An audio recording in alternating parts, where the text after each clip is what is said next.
Hello, aviators, air traffic controllers, and flight attendants from all over the world. Welcome to our channels. My name is Rai Cardoso, and our today's live streaming will focus on English for aviation. We are going through challenging moments in the history of mankind. We don't know when and everything. We don't know when and if everything will come back to the same routine that we were used to just 12 months ago.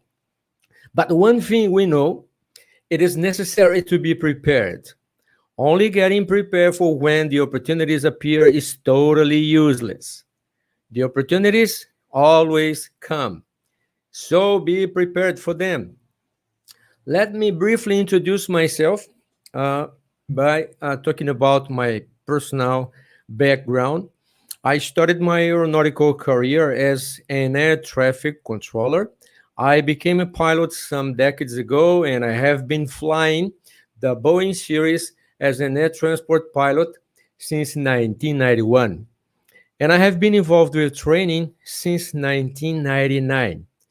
We are going to present the ultimate solution for aviation English in general, including the ICAO test and job interviews for companies in general.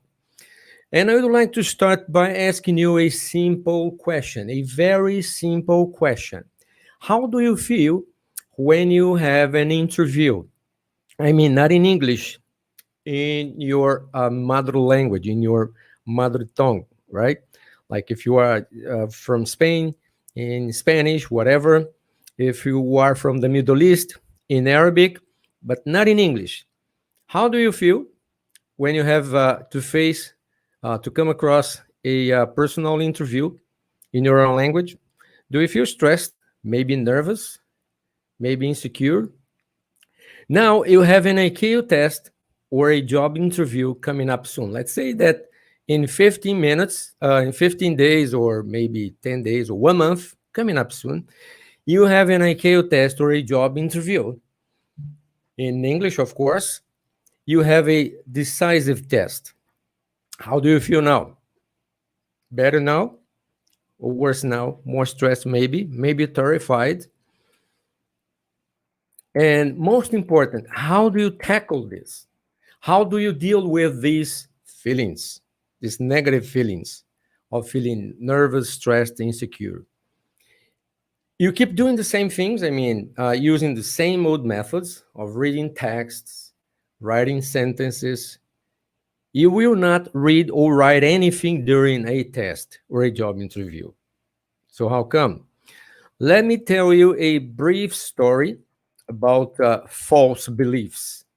It's a friend of mine. I was talking to my friend, to a job mate, a colleague. I was learning Spanish, and I told him that I was just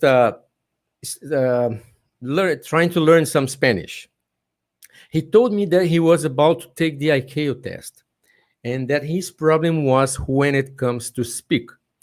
So he told me that he could understand everything, he could read, he could write, but he couldn't speak. He was focused on grammar rules, and he got stuck. And I asked him, remember when you were a 5-year-old boy, or maybe a five-year-old girl, right? You couldn't read, you couldn't write, you knew no grammar rules, but you were fluent in your mother language, right? So, fluent at age 5. What happens now? You are a smart adult now, and now you got stuck with false beliefs. And you know what works. And of course, you also know what does not work. When you first went to school at age 5, you had never seen a grammar book, and you were fluent in your language. Fluent at age 5.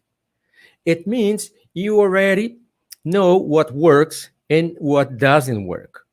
At age 5, you were fluent without having done all you want to do today to be fluent in English.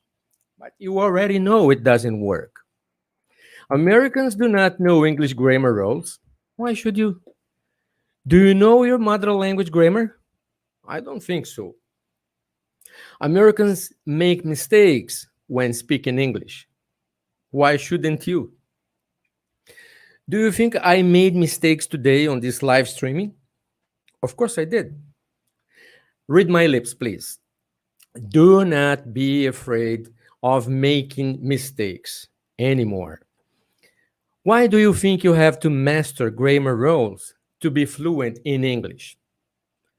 Can you, by the way, clearly explain one grammar rule in your mother language? I don't think so.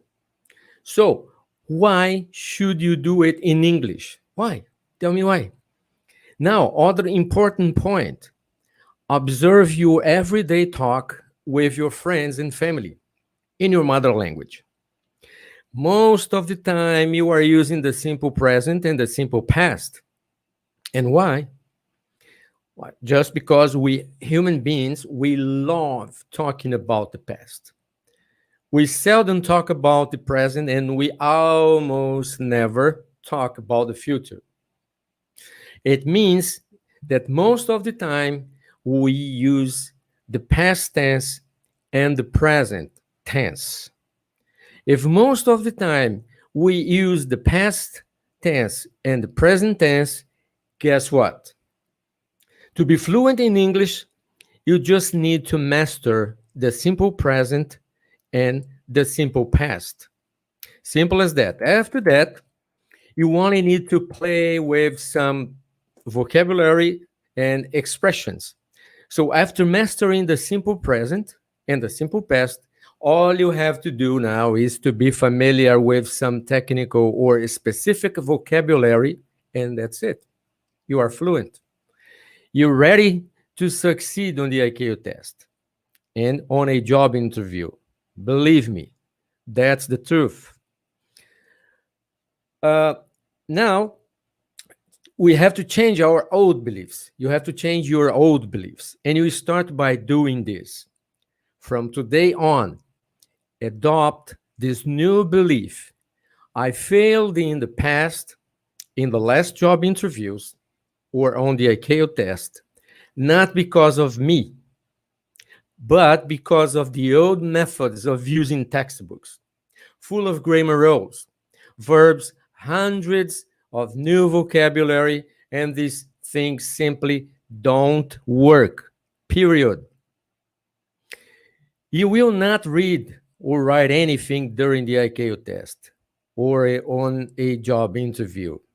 So stop now reading and writing and focus on speaking.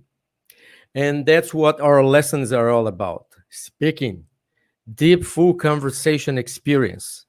Because remember, you are not going to read or write anything on the ICAO test or on a job interview. Okay, that's the end of our today's live streaming. Next time we are going to present our lessons, and they are based on a storytelling method, a fantastic and I would say revolutionary method, a method in which you will have a full deep conversation experience, not focused on grammar or textbooks. That's it. That's okay. That's all for today. I'll see you next time. Bye bye. Take care. I'll see you soon. Bye.